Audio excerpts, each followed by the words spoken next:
This playthrough is rated M for mature. Greetings and salutations, viewers. Vauldemare back with another episode of Dark Souls. In the last episode, we did a little bit of Covenant messing with. We joined the Sunlight Covenant, got the spells for that, even though I'm never going to use that. And then we finally went down the Great Hollow, the secret area we'd ignored when we first came across it the long time. We went down the tree, fell through the branches, died once, and then we got to the bottom and we found the Ash Lake, which had a horrible Hydra in our way. Hail Hydra? Not quite, not quite. This one was actually kind of wussy for the most part. We killed it pretty easily. Had to range it because it just wouldn't slash its heads at me for some reason, so who thought they'd say that improperly? But anyway, get some more dragon scales here. Nice, this place is very nice for dragon scales. Be careful here because be careful you might accidentally like slip. Like I've had it where I've almost died because like the weird like targeting of like footing here will cause you to like slip into it. It's not like you'd instantly fall because of the water there, but the coast there, but still. Anyway, after that we've explored it. Now I said I might like go through the tree and show like all this like stuff that you can get in the tree, but I thought really platforming wise and what you actually get out of it wasn't really worth my time. Basically, all the secrets in the tree, like if you drop at the right place and grab them, you can, other than that Chloranthy ring, everything else is chunks. I think you get blue chunks, red chunks, Titanite chunks, and there's also 10 crystal lizards you can kill while through the tree. So if you're looking for chunks to upgrade in-tier weapons, then yeah, it's a good place, but I really don't want to test my platforming on it right now. I may do it like at the end of the game. Maybe I'll do like a slideshow of like me going through the tree again or trying to collect everything, but really for the most part it isn't like rare items or unique weapons that I can get. It's just chunks, and there's other ways to get those, like grinding and stuff like that. But anyway, we have giant clams. Who knew? Who knew that Ashen Lake would have giant clams? Actually kind of tough, actually. Luckily I can take a few hits from them. Nice. Yeah, they're pretty tough if you don't have the, yeah, these guys drop Twinkling Twilights, one of the hardest, well, okay, not the hardest, but one of the hardest.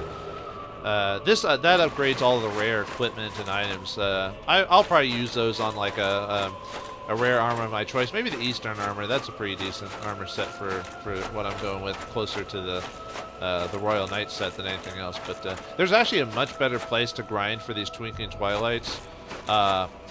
And it's not here actually. It's at an area we haven't encountered yet, but keep that in mind. Like I said, it only upgrades rare equipment, and rare equipment can only be upgraded to +5, so also keep that in mind. I want to take that. There's actually areas other than that Hydra. The reason why there's not so many people fighting me here is because most people are expected to skip the Hydra, and while you're fighting these guys and running about, he'll like jump back and forth and chase after you, and you'll have to be avoiding the Hydra spit and all this other stuff. And really, it's best just to fight him. Just fight him. Don't ignore him. Just fight him. Get it out of the way.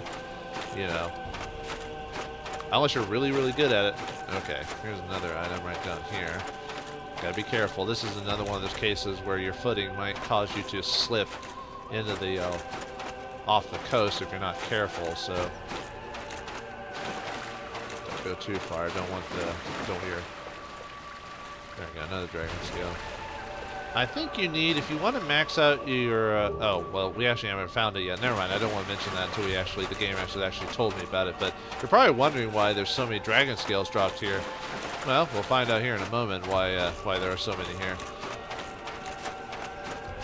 and why you might want to get more dragon scales down the line. I don't mess with this, what we're going to be doing very much, because, I mean, it's cool to get, but it's, I don't think it's really worth it. I mean, I guess if you played the game a ton of times and want to just do something a bit different, I guess it's neat. But we're almost upon it. A couple of last-minute things before we do that. There's supposed to be, other than a basilisk here, there's supposed to be a hidden door around here somewhere. No, that's not quite it. There's supposed to be like a hidden door you can actually hit and get to. Okay. Yeah, it's supposed to, basically there's supposed to be a hidden door that allows you to get that item over there. Oh, Smoking too much, buddy. Oh. Oh, good. You came up here to meet me. Nice. Thank you. And there's a mushroom there.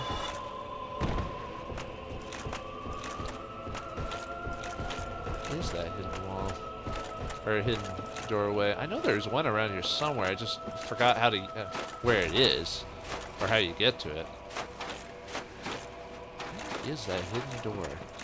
It's one of those illusionary doors you hit and, or can get to. Maybe it's here. No, not here. I thought it was in this area somewhere that you can get.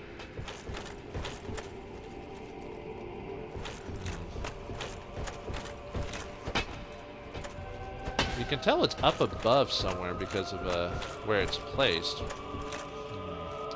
I'm gonna have to research that. That's one of the few secrets I don't remember too well. This is probably one of the Ash Lake's probably one of the few places I've rarely explored out of all the places in the game. Yeah, by the way I'm fumbling around, you can tell it's you can tell that's true. I know there's a secret like illusionary wall somewhere that you can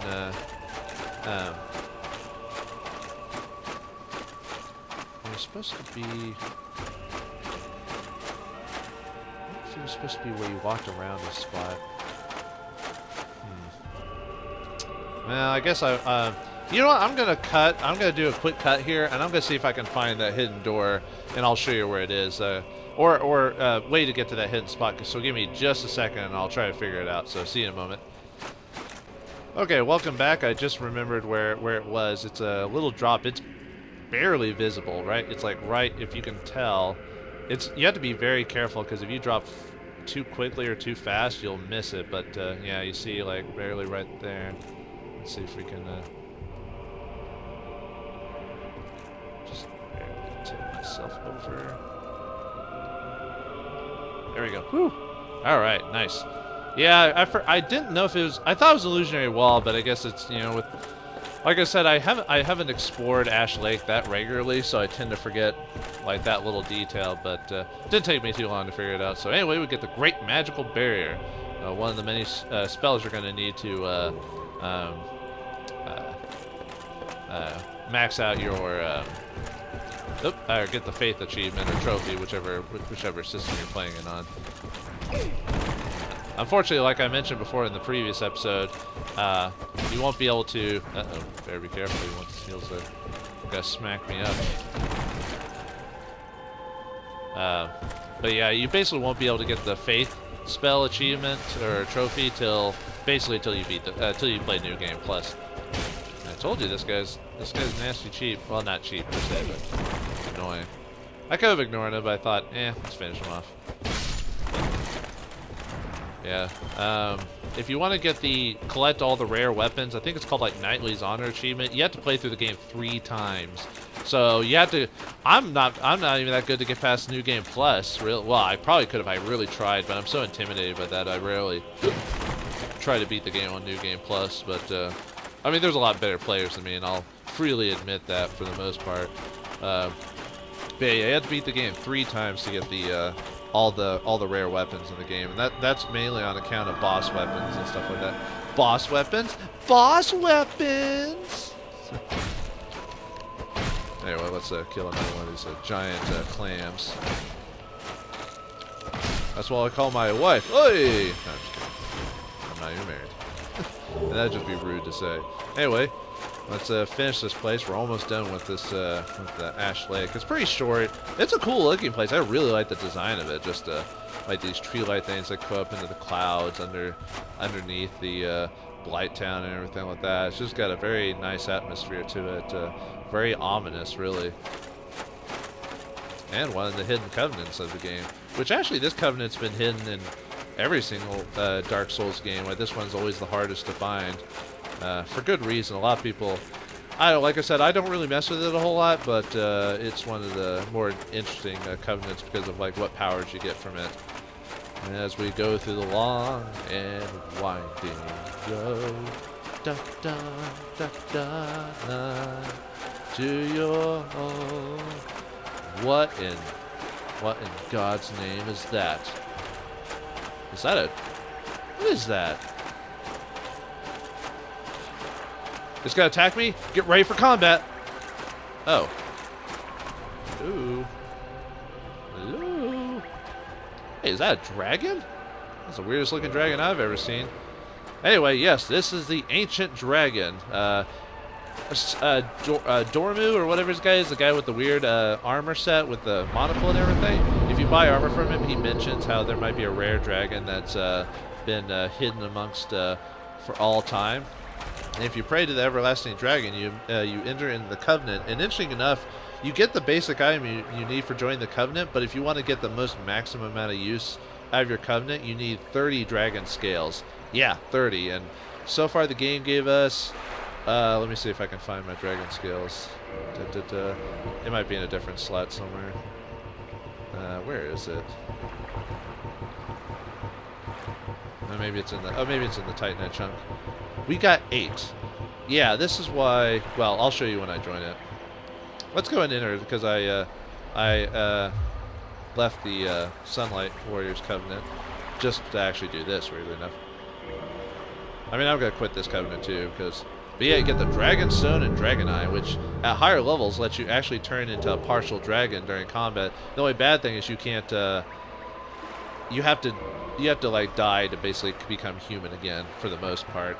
Now, if you enter the Covenant, the great thing about this is, you know, before when I went to Blighttown, you saw that dragon symbol near the one of the first dragon scales I got. If I had fought that guy and summoned him to fight him, I would have permanently lost my dragon scale. But now that I'm part of the Dragon Covenant, I can actually fight other people at the Dragon Covenant for their dragon scales. But the great thing is they actually don't lose they don't permanently lose their dragon scale. I just get one for winning, or vice versa. So that's pretty neat. That's the one main reason you might want to join the Covenant. But anyway, if you get 30 dragon scales, it completely powers up your dragon torso and body, and you can get the most use out of that ability. But anyway, before we go, and the main reason I don't want to upgrade anything is because, or I want to leave the Covenant is because I don't want to upgrade anything. I might do it at the end of the game, but there's no items you get from it. It's only if you want to power up your dragon form. But anyway, before we leave, you know how the game's told us like multiple times that cutting off tails gets something? Well, the Everlasting Dragon has a tail just like anything else. Let's cut it off. My patron, I will attack your tail, and you get the Dragon Greatsword. You know what? I feel like a huge dick for doing that too. You know what I mean? But he doesn't attack us. He doesn't do anything. He just sits there. Hey, buddy, I've got your tail. And actually, weirdly enough, the Dragon Greatsword is actually probably one of the best overall weapons in the game for pure damage, because though it can't be enchanted and it can't be upgraded, but it is basically outside of upgrades, it's the strongest weapon in the whole game. Yeah, although I can't wield it because you need 50 strength for it, and you need at least, I think, 40 or something like that to be able to wield it double-handed properly. So yeah, there you go. But if you're doing two-handed builds like some players do, it's actually a pretty decent weapon, at least for a while. But I've never been a fan of straight-up two-handed weapon builds just because they're just too slow. But anyway, after activating this bonfire, we can now warp to it whenever we want to. So now what I'm going to do is I'm going to exit out of this covenant, and I'm going to meet you at... Actually, which one do I want to tackle first? Actually, it's probably about time I actually try to go get the Rite of Kindling, as it were. So I'm going to meet you guys back at Firelink Shrine, and we can finally go get Kindling for the first time throughout the whole game. So I'll see you in a minute after I've abandoned this covenant. So see you then. Alright, welcome back, folks. I'm back here at the Firelink Shrine, like I said I would. Just got Oswald to clear my thing, and he said a very interesting thing to me while I was talking to him. Hast thou acquaintance with Petrus of Thurn? I wager you two have likely found much in common. For is he not too drenched in sin?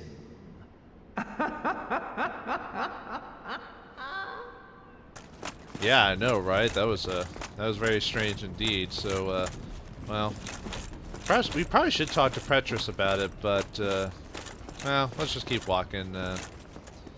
We can figure it out later. But anyway, we go back here. We could have gone here like a really long time ago. And at the beginning of the game, funny enough, when I first played this game, I went this way first.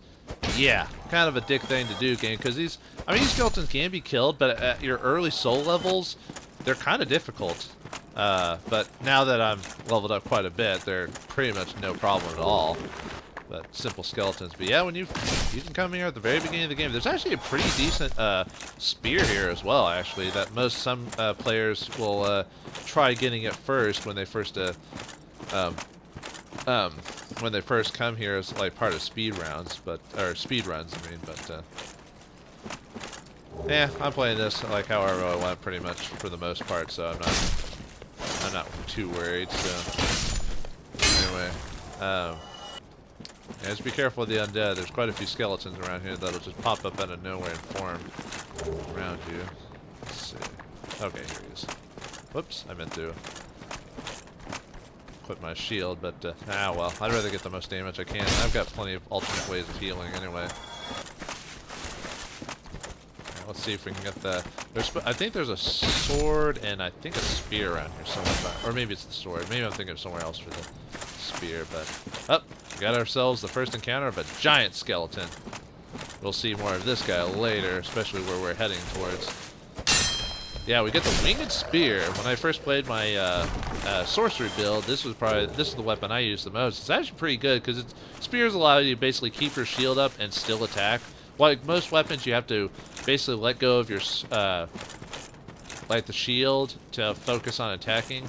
But spears allow you to keep striking. I mean, yeah, your stamina gets used quite a bit for that, but it was still a pretty good weapon. It was for when I'd run out of sorcery, at least at the time. Now if I play sorcery again, I'm pretty good at conserving my uses while still killing things. But anyway, we get the Zweihander. That's the weapon that Sigmar uses. Yeah, we finally get one of our own. I still think there is someone that sells it later on down the line, if I remember correctly. And we finally get the binoculars. Yeah. Yeah, there's so many times I could have used that, and I'd forgotten that I didn't grab them earlier, so whoops. But yeah, that's where we finally get the binoculars. The binoculars basically is the use item. You can use it to, let's see if I think it's in the main items section right here. Let's see. Yeah, I've got so much crap. Binoculars peer into the distance. Yep. Basically lets you see ahead, so it's kind of a strategy thing where it's like, oh, you don't want to look too far ahead. Well, use a binocular, or you know what I mean. You want to look ahead so that way you can kind of see what's ahead, what you're waiting for, so you don't get jumped, stuff like that. But anyway, now we're going to enter the catacombs, and now we need to swap out our weapon. You remember how I think Dorma says this, and someone else might mention it as well. But the skeletons in here will come back to life. So we need. If you have a divine weapon, though, they stay dead. Now there is a way to keep to permanently destroy the regenerative properties of these skeletons. There's a couple of dudes in here called necromancers that keep raising them back from the dead. When you kill them, they die permanently. There's also a couple of nasty creatures in here. One, there's exploding skulls, as you saw right there. You have to be careful of those. But anyway, if you kill a skeleton, watch out. Woo. Yeah, I'm not going to be doing as much damage because I'm using a divine weapon. Use whatever you feel is appropriate. Probably the best divine weapon is probably a club of some sort, because skeletons are weak to holy, or weak to divine, holy, and bashing type of weapon. So probably a club or a mace would probably be good. I just used a battle axe just because. Anyway, I think there's supposed to be a. I think there's a necromancer somewhere really close by, if I remember correctly. But yeah, if I kill him, I can basically it permanently gets rid of the regenerative properties of this place, so they'll just die from a single hit, like they would, like any normal enemies would. It's just the challenge is surviving the catacombs the first time because of the skeletons and stuff like that. But yeah, because I never went here.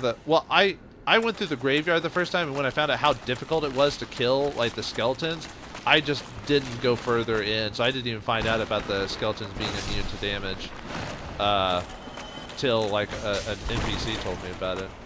Yeah, I think there's supposed to be the necromancer. There's supposed to be one necromancer pretty close by, if I remember correctly.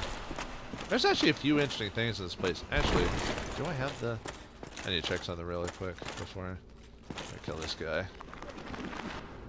Like, you don't need the divine weapon. Like I said, you could kill the dudes and then just keep running until you run into the necromancer, and you might get a good opportunity to do that, but I just like doing it because it's easier. But actually, do I have the 10 grave eyes yet?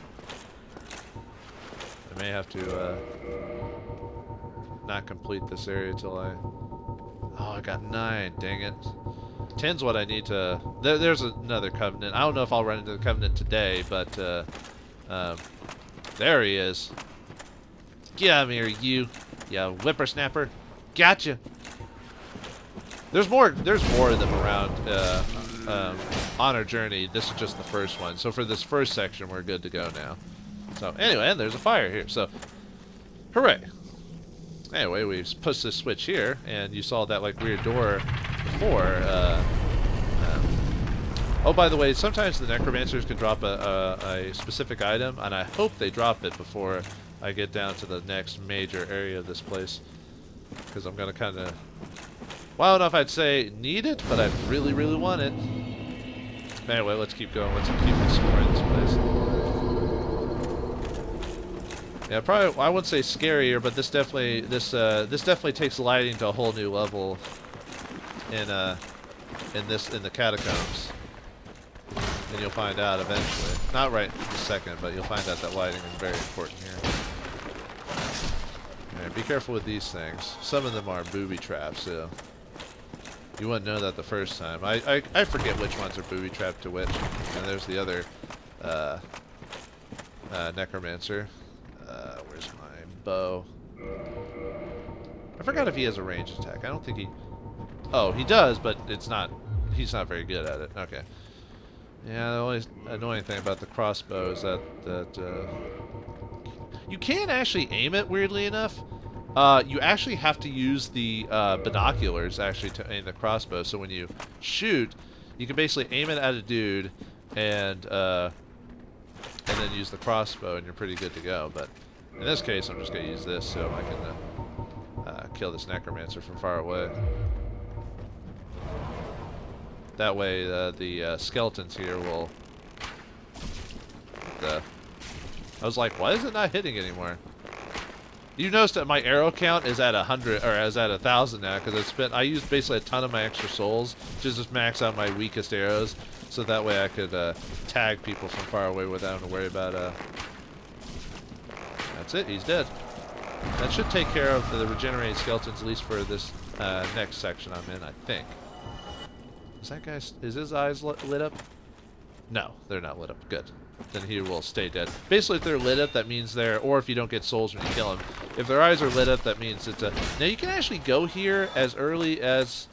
Well, I mean, you can go here as early as you need to, but probably the best suggestion to initially tackle this place is after you destroy the... After you defeat the Capra Demon and have to go... Before you go to the depths. And actually, if you do that, there's actually a NPC you run across here... that you would run into if you came here at that time, but unfortunately, since I waited till I got the Lord Vessel, that NPC is not here. We'll eventually run into him, and those who are familiar with this series probably already know who I'm talking about. Weirdly enough, I've never tried going here after defeating the Capra Demon because I just never thought about that really. You know, until well, if I put the Lord Vessel on the fire altar, it would have told me of a place I need to go to next, story-wise. And yeah, I am kind of going a little out of order in terms of what I'm supposed to do. But the main reason is I want to show you how to interact with another NPC, which we will. I'll show you how to get to him soon. I wanted to get the Rite of Kindling before I tackle the new ruins of Anne Orlando, which we've seen those before too, actually. When I went to Drake's Valley. Or no, when I left Blighttown, I showed you where that was after we run the second Bell of Awakening for the first time. You know what I mean. We run the Light Town Bell, basically. There's actually a few secret hidden places around here. Yeah, be careful. Luckily, these guys aren't too difficult because, like I said, you could have gone to this place at a much earlier time. But because I've already killed the Necromancer, and 2, I did this after I got the Ward Vessel. Here we get the Lucerne Hammer. It's another type of halberd weapon like the one I'm currently using. There's actually one more halberd weapon we get here.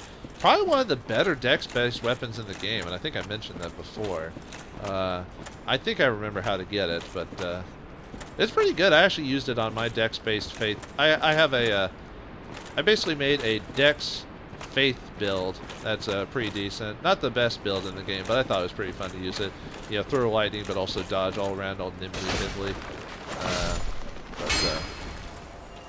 But I use the scythe, or I use that weapon. Yeah, well, we pretty much know what it is now for the most part. Yeah, it is kind of. I don't know. Do people find it boring that I'm basically going through this game with like almost little to no effort for the most part? Most people would probably rather I have never played this before and played it like brand new, so it'd be like, ooh, watch him fall into all the pit traps, because everyone likes a player who's never played before. Trying to figure out how to get through places, but anyway. I think if you, there's the next Necromancer way down there. Anyway, if you come here right when you beat the Capra Demon, the NPC would be standing around here, I believe. Anyway, let's see if we can kill that Necromancer. I know he's around there somewhere because you can see his, oh, there he is. I mean, I don't need to kill him now, but because, I mean, I should have used my stronger arrows.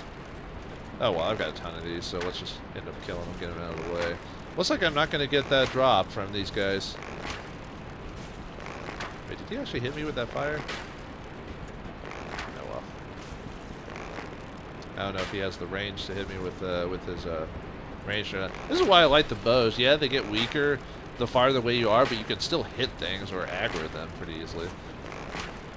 Too bad it's not consistent to make a straight up archer build though. You want to have a melee weapon of some sort. At least that's. I mean, it's true that Dark Souls has like a bunch of different ways to play it. So, but there's just some designs or some builds that are just clearly superior. They don't really fix that problem with weapons till really till I'd say probably Dark Souls 3, because in this game, and yeah, we have to watch out. There's more of those screeching skulls there. One, there's the screeching skulls, and 2, you remember how I mentioned some of